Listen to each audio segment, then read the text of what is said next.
71ல வந்து கூட்டணி வச்சுதான் ஜெயிக்கிறாங்க அம்மா அப்படின்னு சொல்றீங்க. ஆனா 75ல மிசால கடுமையாக தாக்கப்படுறாங்க முதல்வர் நம்மளுடைய தற்போதைய முதலமைச்சர் ஸ்டாலின் வைகோ அவர்களும் கூட.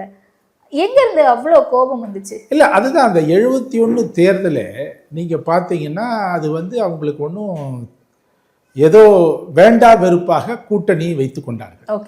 ஓகே. ஏனென்றால் அந்த திமுகவை கடுமையாக எதிர்த்தவர்களில்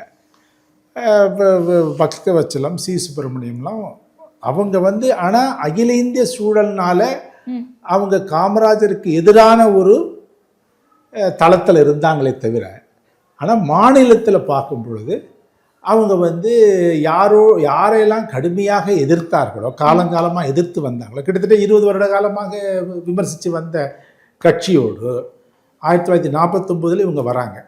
ஓகே, 50கள்லேருந்து இவங்க வந்து சிறிது பெருசாக வளர்ந்துடுறாங்க. ஸோ அப்போது 70 வாக்கில் வந்து இவங்களுக்கு வந்து சரி தலையெழுத்தேன்னு அவங்க கூட்டணி வைத்து கொண்டார்கள். வேறு வழி இல்லை, நம்மளுக்கு ஏதோ ஒரு பிரதிநிதித்துவம் இருக்கணும் தமிழ்நாட்டிலேருந்து அப்படிங்கிற காரணத்துக்காக வச்சுருந்தாங்க. அந்த இது வந்து அப்புறம் வந்து இவர் வந்து இந்த மாநில சுயாட்சிங்கிற ஒரு இதையும் எடுத்துக்கிட்டாரு.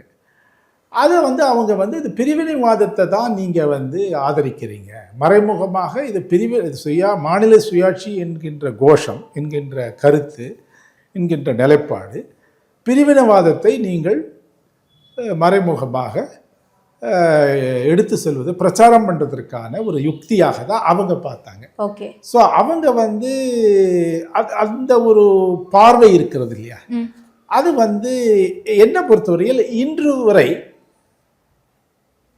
திமுக திக அவர்கள் மீது டெல்லிக்காரர்கள் ஒரு சிலர், ஒரு சாரார் அந்த பார்வையோடு தான் இன்றைக்கும் இருக்கிறாங்க. ஓகே, டெல்லிக்காரர்கள் பொதுவாக டெல்லிக்காரர்கள் டெல்லியில் இருக்கிறவங்க, அவ்வளோதான், நான் அவ்வளோதான் சொல்ல முடியும். Okay okay. பட் அந்த பார்வையில் அவங்களுக்கு இன்னும் இருக்கு. திமுக மீது அவங்களுக்கு ஒரு சந்தேக பார்வை இருந்து கொண்டே இருக்கிறது.